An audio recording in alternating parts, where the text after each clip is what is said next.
Mirë, kjo sa i përket Ferranit, tani ndalemi tek lajmi i radhës, përtej faktit që ne sot gjithnjë më shumë po përdorim ChatGPT-n, ende Google mbetet parsor dhe mbetet motori i kërkimit ku shpesh drejtohemi për pyetjet e shpejta.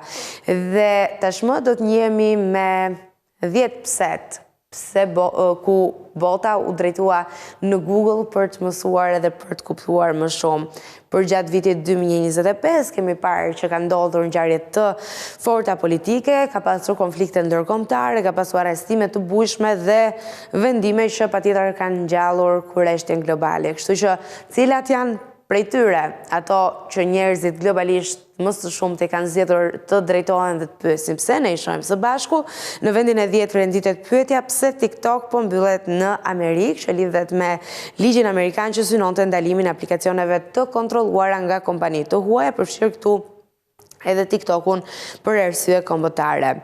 Vendin e 9 e zë pse u arrestua Cecilia Sala pas ndalimit gazetares italiane në Iran, një rast që ngjalli reagime të forta ndërkombëtare për lirinë e medias, për të vijuar me vendin e 8 ku ishte pyetja pikërisht pse Sarkozy është në burg pas dënimit të ish-presidentit francez për çështje të lidhura me financime të palishme elektorale.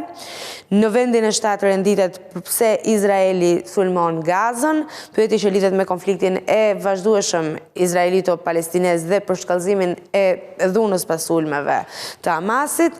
Shkojmë mëtej në vendin e 6 me pyetjen pse digjet Los Angeles për shkak të zjarreve masive të nxitura nga thatësira, temperaturat e larta dhe errat e forta.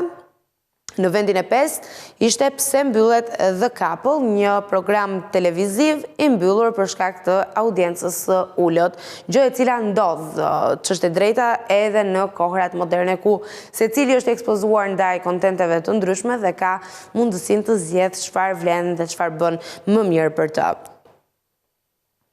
Shkojmë tek vendi i 4, po i afrohemi del ngadalë vendeve të fundit për të njohur me pyetjen kampione që është drejtuar në Google për gjatë vitit 2025 dhe jemi pikërisht tek vendi i 4 me pyetjen pse Trump sulmoi Iranin pas ndërhyrjes ushtarake amerikane kundër objektivave bërthamore iraniane. Vendin e 3 e zë një pyetje që lidhet me zhvillime artistike, po jo vetëm, se mbi të gjitha janë zhvillime politike. Dhe është pikërisht pyetja pse Olli nuk shkon në Eurovision, e lidhur me zgjedhjet personale dhe jo aq të artistit. Në vendin e 2, pyetja pse Leone i 14 pas zgjedhjes së emrit nga Papa i ri.